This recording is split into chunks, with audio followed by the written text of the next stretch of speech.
Hi എല്ലാവർക്കും നമസ്കാരം. Welcome to minister സ്റ്റേജൻ. അപ്പോൾ ഇന്നത്തേത് ഒരു അപ്പത്തിൻ്റെ റെസിപ്പി ആട്ടോ. നമ്മുടെ അരി ഒന്നും അരച്ചെടുക്കാതെ അതേപോലെ തന്നെ കുതിർക്കുകയൊന്നും ചെയ്യാതെ അരിപ്പൊടി ഉപയോഗിച്ചാണ് നമ്മൾ ഈ അപ്പം റെഡിയാക്കുന്നത്.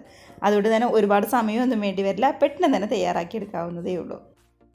അപ്പോൾ അരിപ്പൊടി ഉപയോഗിച്ചിട്ട് എല്ലാവരും ഇതേപോലെ ഒന്ന് നമ്മുടെ അപ്പം തയ്യാറാക്കി നോക്കുക. മാത്രമല്ല കഴിക്കുമ്പോൾ ഒരു ചെറു ചൂടോടുകൂടി ചമ്മന്തിയുടെയോ അല്ലെങ്കിൽ സാമ്പാറിൻ്റെയോ ഒക്കെ കൂടെ കഴിക്കുന്നതായിരിക്കും നല്ലത്. ഒരുപാട് അങ്ങ് തണുത്ത് പോയിട്ട് കഴിക്കുന്നതിനേക്കാൾ നല്ലത് ചൂടോടുകൂടി കഴിക്കുന്നതായിരിക്കും കേട്ടോ. നമുക്ക് കണ്ടു നോക്കിയാലോ എങ്ങനെ അപ്പം ഉണ്ടാക്കുന്നതെന്ന്. അപ്പോൾ നമ്മുടെ അപ്പം തയ്യാറാക്കാനായിട്ട് ആദ്യം തന്നെ അത്യാവശ്യം വലിപ്പമുള്ള ഒരു മിക്സർ ജാർ വേണം എടുക്കാനായിട്ട്. അതിനുശേഷം നമ്മൾ എത്ര കപ്പ് അരിപ്പൊടിയാണോ എടുക്കുന്നത് അത്രയും കപ്പ് തന്നെ വെള്ളം എടുക്കാനായിട്ട് ശ്രദ്ധിക്കുക.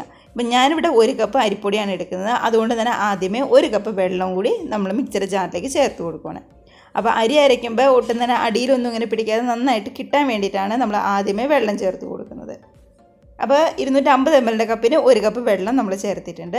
അതേ കപ്പിന് 1 കപ്പ് അരിപ്പൊടിയും കൂടി നമ്മൾ ചേർത്ത് കൊടുക്കുക.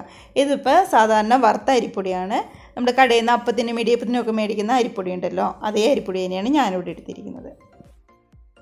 നമ്മൾ വെള്ളത്തിൻ്റെ അളവ് ഒരുപാട് കുറഞ്ഞു പോകാതിരിക്കാൻ വേണ്ടിയിട്ടാണ് ഇതേപോലെ രണ്ടും ഒരേ അളവിൽ തന്നെ നമ്മൾ എടുക്കുന്നത്. മിക്സർ ജാറിലേക്ക് നമ്മൾ അരിപ്പൊടിയും വെള്ളവും ചേർത്ത് കൊടുത്തിട്ടുണ്ട്. ഇനി ഇതിനകത്തേക്ക് ചേർക്കേണ്ടത് തേങ്ങയാണ്. അപ്പോൾ ഒരു 1/2 കപ്പ് തേങ്ങയാണ് ചെറുകിയതായിട്ട് എടുത്തിരിക്കുന്നത്. ഇനിയിപ്പോൾ കുറച്ചും കൂടി കൂടുതൽ വേണമെന്നുണ്ടെങ്കിൽ ഒരു 3/4 കപ്പിൻ്റെ അടുത്ത് വേണമെന്നുണ്ടെങ്കിൽ അതും ചേർത്ത് കൊടുക്കാൻ കുഴപ്പമൊന്നുമില്ല. ഞാനിപ്പോൾ ഇതിനകത്തേക്ക് വേറെ ചോറോ അല്ലെങ്കിൽ അവലോ അങ്ങനെ ഒന്നും തന്നെ ചേർക്കുന്നില്ല. സമയമുണ്ട് എന്നുണ്ടെങ്കിൽ അല്ലെങ്കിൽ കയ്യിലുണ്ട് എന്നുണ്ടെങ്കിൽ ഒരു 1/4 കപ്പ് ചോറ് വേണമെങ്കിൽ ചേർത്ത് കൊടുത്താൽ കുറച്ചും കൂടി മയത്തിൽ നമ്മുടെ അപ്പം കിട്ടും. അപ്പോൾ കുറച്ചും കൂടി തണുത്ത് കഴിഞ്ഞാൽ നമ്മുടെ അപ്പം കുറച്ചും കൂടി ഒന്ന് തണുത്ത് പോയാലും കുറച്ചും കൂടി നല്ല മയത്തിൽ കിട്ടാൻ വേണ്ടിയിട്ടാണ് കുറച്ച് ചോറ് ചേർക്കുന്നത്. അപ്പോൾ നമ്മളിപ്പോൾ ഈ ചേർത്തിരിക്കുന്ന 3 ചേരുവകളും കൂടി ചേർത്ത് നല്ല പോലെ തന്നെ ഒന്ന് അരച്ചെടുക്കാൻ പോവുകയാണ്.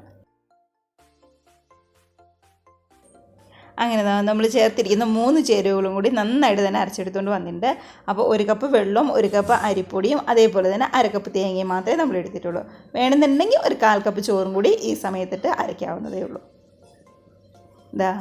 നമ്മളതൊരു ബൗളിലേക്ക് മാറ്റി കൊടുക്കണം. അപ്പോൾ വെള്ളം എടുത്തിരിക്കുന്നത് ചൂടുവെള്ളമൊന്നുമല്ല കേട്ടോ, സാധാരണ നോർമൽ പച്ചവെള്ളം തന്നെയാണ് നമ്മൾ എടുത്തിരിക്കുന്നത്. ഇനി ഇതിനകത്തേക്ക് നമുക്ക് ആവശ്യത്തിന് ഉപ്പ് ചേർത്ത് കൊടുക്കാം. ഞാനിവിടെ ഈസ്റ്റ് ചേർക്കുന്നില്ല, പകരം ബേക്കിംഗ് സോഡയാണ് ചേർത്ത് കൊടുക്കുന്നത്. ഇനി ബേക്കിംഗ് സോഡ ഇല്ലാന്നുണ്ടെങ്കിൽ ഇൻസ്റ്റൻറ്റ് ഈസ്റ്റ് ആണെങ്കിലും അരയ്ക്കാൻ നേരത്ത് ഒരു 1/4 ടീസ്പൂൺ ചേർത്ത് കൊടുത്ത് അരച്ചെടുത്താൽ മതിയാവും. ഞാനിവിടെ ഒരു 1/4 ടീസ്പൂൺ എടുത്ത് ബേക്കിംഗ് സോഡയും കൂടി ചേർത്ത് നന്നായിട്ട് തന്നെ ഒന്ന് മിക്സ് ചെയ്തെടുക്കുന്നുണ്ട്. അപ്പോൾ ചില അരിപ്പൊടിയുടെ വറവിനനുസരിച്ച് കുറച്ചും കൂടി വെള്ളം ചിലപ്പോൾ വേണ്ടി വന്നിരിക്കും. അപ്പോൾ അതൊന്ന് മിക്സ് ചെയ്ത് നോക്കിയിട്ട് വേണം വെള്ളം ചേർക്കണം എന്നുണ്ടെങ്കിൽ കുറച്ചും കൂടി ചേർക്കാം, ചിലപ്പോൾ ഒട്ടും തന്നെ ചേർക്കേണ്ടി വരില്ല. ഞാനിവിടെ ഒരു 2 ടേബിൾ സ്പൂൺ കൂടി വെള്ളം ചേർത്തിട്ടുണ്ടായിരുന്നു. ഈ ഒരു പരുവത്തിൽ നമ്മൾ സാധാരണ അപ്പത്തിനൊക്കെ അരി അരയ്ക്കുമ്പോൾ കിട്ടുന്ന ആ ഒരു പരുവമുണ്ടല്ലോ, ആ ഒരു പരുവത്തിൽ നമ്മുടെ അപ്പത്തിൻ്റെ മാവ് ഇവിടെ റെഡി ആയിട്ടുണ്ട്. ഇനി അപ്പം നമ്മുടെ ഈ മാവ് റെസ്റ്റ് ചെയ്യാൻ വയ്ക്കും അങ്ങനെ ഒന്നും തന്നെ വേണ്ട, കാരണം നമ്മൾ ഈസ്റ്റ് ഒന്നും ചേർക്കാതെ ബേക്കിംഗ് സോഡ ചേർത്തുകൊണ്ട് ഒട്ടും തന്നെ റെസ്റ്റ് ചെയ്യാനൊന്നും വെക്കേണ്ട, നേരെ നമുക്ക് ചുട്ടെടുക്കാം. പാനൊക്കെ ആണെങ്കിൽ നല്ലപോലെ തന്നെ ചൂടായി വന്നിട്ടുണ്ട്. അതിനകത്തേക്ക് ഓരോ തവി വീതം ഒഴിച്ച് നമുക്ക് അപ്പം അങ്ങ് റെഡിയാക്കി എടുക്കാം. നമ്മൾ മാവ് ഒഴിച്ച് പതുക്കെ ഒന്ന് പരത്തി എടുക്കുന്ന വഴി തന്നെ അത് നിറയെ കുത്തുകൾ വന്ന് നമ്മുടെ അപ്പം നമുക്ക് കറക്റ്റായിട്ട് കിട്ടും കേട്ടോ. ഇതിപ്പോൾ കാണുമ്പോൾ തന്നെ നിങ്ങൾക്ക് മനസ്സിലാവുന്നുണ്ടാവും. അപ്പോൾ ഗ്യാസ് ഫുള്ളിലൊന്നും വെക്കേണ്ട, ഒരു മീഡിയം ഫ്ലെയിമിൽ വെച്ചാൽ മാത്രം മതിയാവും.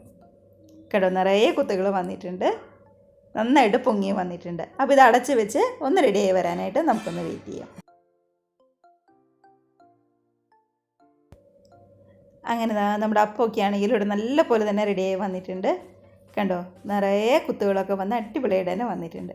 അപ്പോൾ നമുക്കിതങ്ങ് എടുത്ത് മാറ്റി വെച്ചിട്ട് ഇതേപോലെ തന്നെ ബാക്കിയുള്ള അപ്പവും ഇങ്ങ് ചുട്ടെടുക്കാം. ശരിക്കും പൊങ്ങി നിറയെ കുത്തുകളൊക്കെ വന്ന് നന്നായിട്ട് തന്നെ സോഫ്റ്റ് ആയിട്ടാണ് നമുക്ക് ഇരിക്കുന്നത്. അപ്പോൾ ചൂടോട് കൂടി കഴിക്കുമ്പോൾ നല്ല സോഫ്റ്റ് ആവും. അപ്പോൾ ഒന്നും കൂടി തണുത്ത് പോയി കഴിയുമ്പോൾ അരിപ്പൊടി ആയതുകൊണ്ട് കുറച്ചും കൂടി കട്ടിയാവാനുള്ള സാധ്യതയുണ്ട്.